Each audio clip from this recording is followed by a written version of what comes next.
Olá, seja bem-vindo ao nosso quinto e último dia da Semana da Incorporação Imobiliária, este evento digital que o Portal VGV preparou para você, ajudar você a entender um pouco melhor sobre essa atividade, que é uma atividade importantíssima para o setor imobiliário, é uma atividade de suma importância para as nossas cidades e, consequentemente, para a economia do nosso país. Nesse último dia, nós vamos debater um aspecto essencial e que muitas vezes pega muitos incorporadores de surpresa, que são as relações e os cuidados jurídicos, os aspectos jurídicos que os incorporadores precisam se atentar naquilo que diz respeito à relação com os clientes. Então, ao longo dessa semana, nós vimos sobre as etapas da incorporação imobiliária, nós vimos sobre como desenvolver um produto imobiliário, como viabilizar um empreendimento imobiliário, falamos sobre gestão de vendas e gestão de marketing, e uma vez que esses produtos estão desenvolvidos e estão sendo vendidos, o que o incorporador precisa se atentar e principalmente se proteger naquilo que diz respeito aos aspectos jurídicos na relação com os clientes. E é isso que a gente vai ver a partir de agora. Acompanha comigo. Último dia, então, falando sobre incorporação imobiliária, que a gente está recebendo aqui nessa semana Alexandra Monteiro, que é autora do livro Incorporação Imobiliária, Planejamento e Gestão na Prática, especialista em incorporação imobiliária. Alexandra, obrigado por ter passado essa semana toda com a gente aqui, compartilhando seu conhecimento. Eu que agradeço, Bruno, e vamos para fechar esse evento aqui, espero que com muito mais conteúdo para todos. Muito bom. Bom, Alexandra, ao longo dessa semana a gente falou de diversos aspectos, tanto essenciais sobre incorporação, a estruturação do negócio imobiliário como um todo, do empreendimento imobiliário, formas de se levantar funding e viabilizar o negócio, como definir o produto, como fazer efetivamente o marketing e as vendas desse produto. Agora, eu acho que chegou um momento da gente falar de algo que é extremamente importante também, que é a relação da incorporadora com o cliente. Então, queria abordar alguns aspectos jurídicos de como que os incorporadores eles podem se proteger, digamos assim, né, antevendo algumas situações que são muito comuns e são muito corriqueiras, e como que ele pode se planejar desde então. Começando no contrato de compra e venda. O que o incorporador ele precisa estar atento na hora de elaborar um bom contrato de venda daquele imóvel que ele está colocando no mercado? Bom, Bruno, falando de contrato de compra e venda, o CVC, né, contrato de venda e compra, que a gente fala CVC no mercado, claro que é meio redundante, mas o incorporador precisa ter um advogado, um bom advogado experiente nessa atuação para assessorá-lo, para redigir esse contrato, né, esse instrumento, e ficar atento a alguns itens que precisam constar desse contrato. Então, normalmente esse contrato é composto de dois documentos, que é o quadro resumo e o normas gerais, que se chama, né, convencionalmente. O normas gerais, por que dois? Né? Porque o normas gerais é o contrato fixo, com todo o regramento ali dessa relação contratual de cliente e incorporador, que todas as regras fixas que não vão variar para qualquer unidade, qualquer momento de compra. Então, essas regras são fixas e estão especificadas nessas normas gerais. Nesse documento, é importante que o incorporador se atenha a prazo de conclusão da obra, mencionar o prazo de carência, né, com datas, qual é o prazo com data de entrega da obra, até quando vai a carência, período, 180 dias, com data de término da carência, não só período. Importante também mencionar quando tem restrições, é muito comum nas aprovações se ter uma restrição ambiental do departamento quando aprovou o projeto. Fala, precisa manter 20% de área permeável. Isso é para a vida inteira do empreendimento. Então, nesse documento vai se explicar que o condomínio, depois de pronto, vai precisar manter conforme alvará 20% de área permeável, conforme a aprovação do Departamento do Verde. Esse tipo de qualquer outra observação que conste do alvará, que é normal ter observações, obrigações que vão além da obra, são repassadas para o condomínio. Essas obrigações precisam aparecer nessas normas gerais, né? É a sua garantia que você está informando o cliente sobre todas essas obrigações. Às vezes tem uma viela sanitária dentro que passa no empreendimento, uma servidão de passagem. Então, todas essas informações precisam constar dessas normas gerais. E também qual o tipo de correção e especificado que vai incorrer, né, correção monetária que vai incorrer nesse contrato. Então, tem que ser bem especificada nas normas gerais. Aí tem o outro documento, que é o quadro resumo.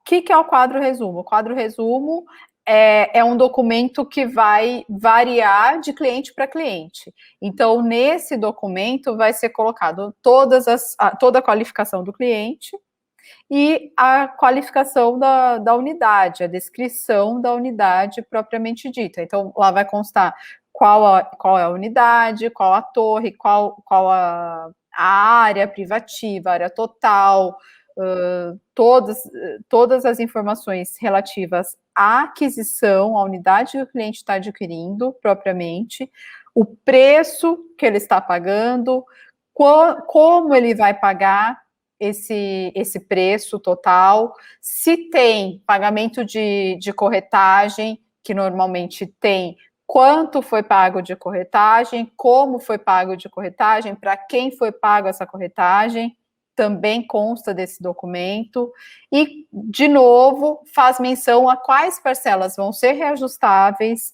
por qual índice essa parcela vai ser reajustável, a partir de qual data essa parcela vai ser reajustável. Tudo isso está especificado no quadro resumo. E é bem importante mencionar o índice, né? O INCC, quais parcelas são corrigidas normalmente pelo INCC, a parcela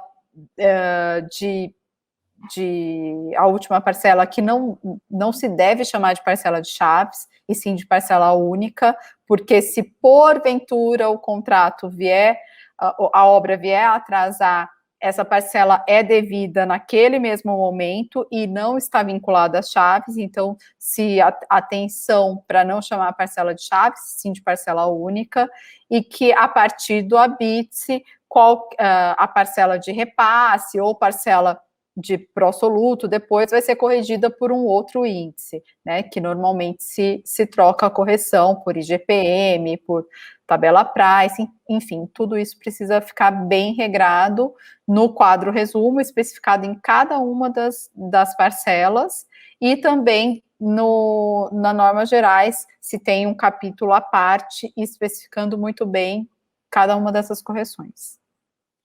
Muito bom, muita coisa para se atentar, é realmente algo bem complexo, precisa de um advogado especialista na área imobiliária para conseguir, de fato, evitar que algo disso saia dos trilhos, e um bom contrato, né, como diz o ditado, o combinado não sai caro, né, um bom contrato bem celebrado, ele evita muita dor de cabeça para ambas as partes lá na frente. Alexandra, falamos aqui sobre o momento da aquisição, né? O momento da aquisição tem todos esses aspectos que a gente precisa considerar. Agora, e no momento da entrega? Posso fazer só um adendo que eu Claro. Acabei esquecendo? Claro. Para empreendimentos mais complexos ou empreendimentos com características especiais, se o incorporador sentir necessidade de um documento adicional que relembre o cliente, ou que deixe claro que o cliente tem ciência de questões específicas. Por exemplo, o empreendimento vai ser repassado pelo crédito associativo na Caixa Econômica Federal, e o cliente tem que estar ciente que ele tem que ter certas condições de crédito, jurídicas, né, de saúde financeira para ter esse financiamento. Ele pode assinar, junto do contrato, ter um termo apartado no qual o cliente assina, que está ciente dessas condições. Ou, enfim, contrato que tem uma operadora, o empreendimento tem uma operadora, está contratando junto uma operadora hoteleira, tem hotéis que são vendidos pulverizados, ele pode assinar um termo de ciência que ele sabe que tem a operadora, que ele sabe das obrigações dele junto a essa operadora, que ele qualquer outra necessidade que seja que o incorporador perceba que é importante ter um documento que o cliente ateste a sua ciência, o seu conhecimento para ele se resguardar no futuro, ele pode colocar junto com o contrato para ser assinado. Deve, inclusive. Muito bom, acho que bom complemento, né? Mais segurança é importante a gente se atentar.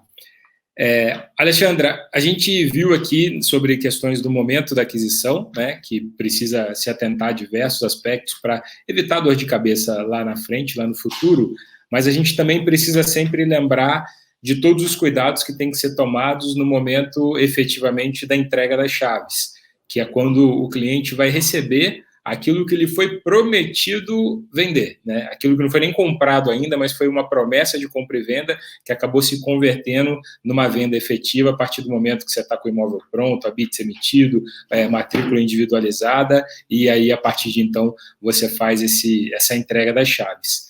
De uma forma bem geral, quais são as etapas dessa entrega de chaves? As etapas a partir do momento que a obra está concluída, pensando do ponto de vista do incorporador, né? A gente tem lá instalação de condomínio, manual do proprietário, garantia, enfim, uma série de itens. Na sua visão, de uma forma geral, quais são as etapas que o incorporador ele precisa estar atento na finalização das obras de empreendimento? Bom, Bruno, a etapa de entrega também tem várias mini etapas que o incorporador tem que seguir.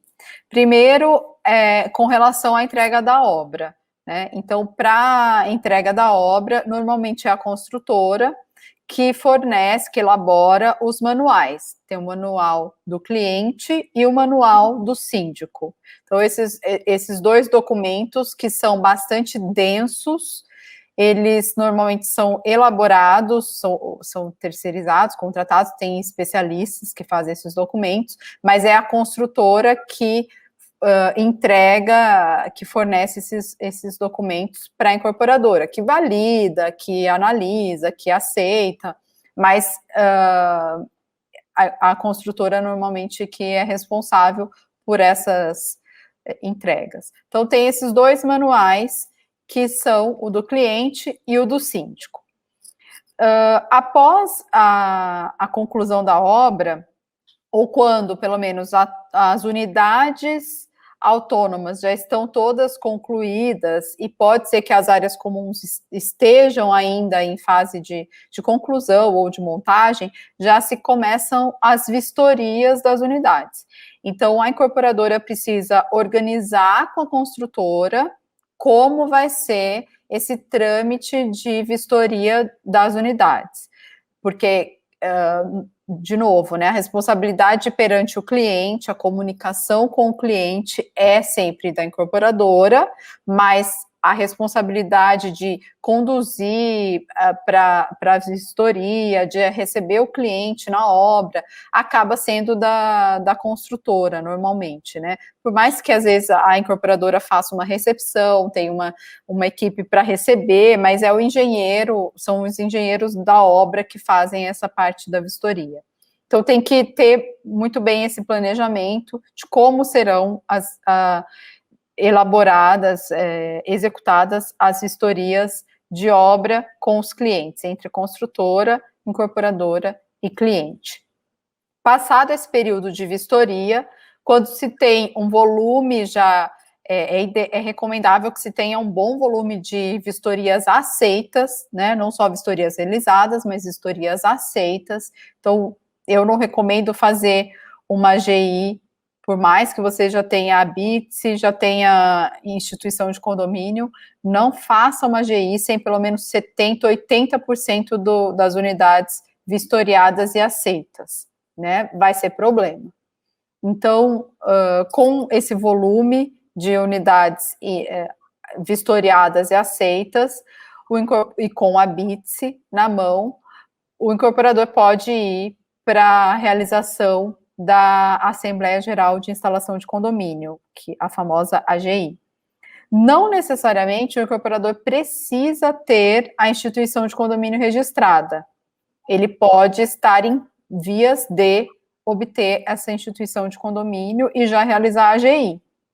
Mas é importante que ele tenha segurança de que esse registro da instituição de condomínio e a individualização de matrículas vai sair muito próximo, nos próximos dias, porque não é saudável para a relação incorporador e cliente que ele faça uma GI, crie a expectativa de recebimento de chaves no cliente e depois não possa entregar, porque, né, sem ou não possa, porque para o incorporador entregar chaves, a unidade tem que estar quitada, seja por repasse bancário ou pelo cliente. E o cliente não vai quitar a unidade sem receber a sua matrícula individualizada, então, né, e o banco muito menos. Então, você gerar essa expectativa de receber as chaves sem ter a instituição, né, fazer a GI sem ter a instituição ou muito próximo é fatal para o relacionamento, já não vai começar bem.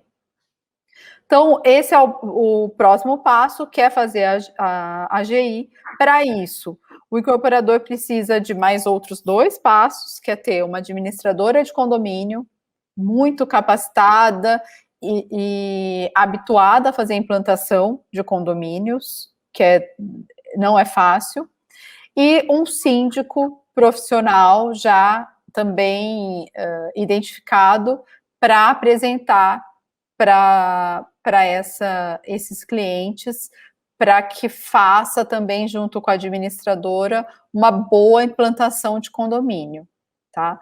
Então, até um passo atrás, é importante que na convenção de condomínio, que no momento do registro de incorporação é entregue só uma minuta, mas quando você institui o condomínio na entrega, você realmente registra essa minuta de convenção de condomínio. É importante que já esteja lá previsto que tanto a escolha da administradora quanto a escolha do primeiro síndico profissional é dado o direito à incorporadora fazer essa escolha, né? Então, o cliente não tem como falar, não, eu não quero síndico profissional, não.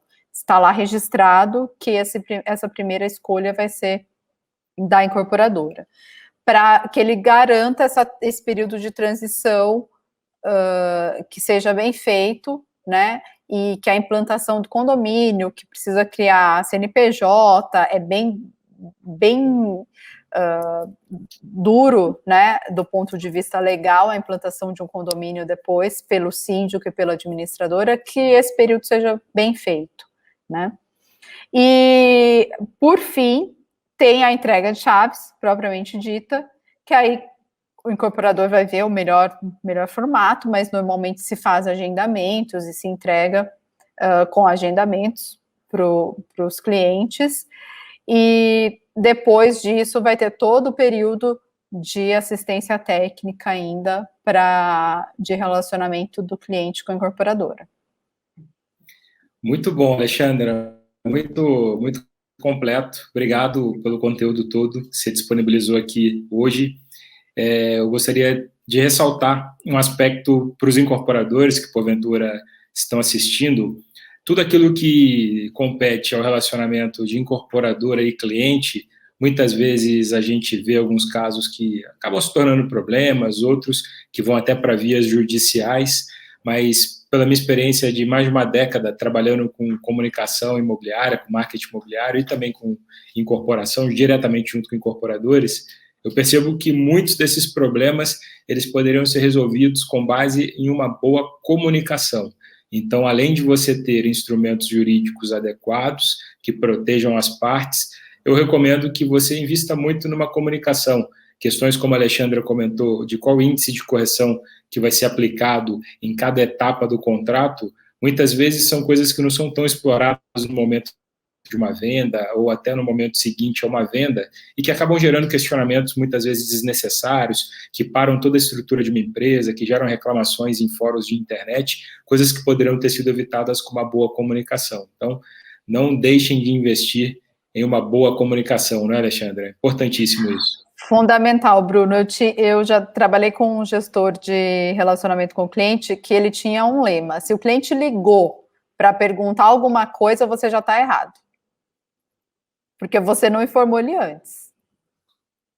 Exatamente. Né? Então, eu acho isso o fundamental. Então, tem isso em mente. Se o cliente precisou ligar, te procurar para fazer algum questionamento, é porque você não deu a ele toda a informação prévia, né? Seja no momento da aquisição, seja no momento da vistoria, que até no livro eu menciono formas de você orientar o cliente nesse momento, né? Para o cliente saber. O cliente não sabe como fazer uma vistoria no imóvel, ele precisa ser informado como se faz uma vistoria no imóvel, quanto tempo ele vai ter para isso, né? Até com que roupa ele tem que fazer essa vistoria, né?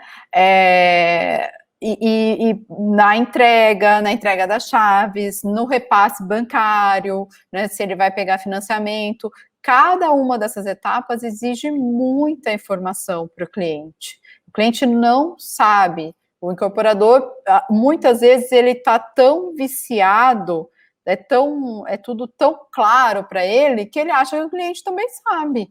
Né? Como assim o cliente não sabe que para vistoriar ele precisa olhar todas as janelas, saber se o caimento da água no ralo tá ok. O cliente não sabe. Ele precisa informar, né? Alexandra, queria te agradecer novamente por ter compartilhado com a gente aqui tanto conteúdo ao longo dessa semana. Queria reforçar que o livro da Alexandra, que é esse aqui, Incorporação Imobiliária, Planejamento e Gestão na Prática, ele está disponível aqui no link, na descrição desse vídeo, para quem quiser conhecer. Recomendo fortemente que conheça o livro, que faça aquisição e que também siga a Alexandra nas redes sociais. Muito obrigado, Alexandra, e queria pedir para você encerrar dando algumas palavras finais e também falando novamente aqui as suas redes sociais, como que o pessoal pode te encontrar.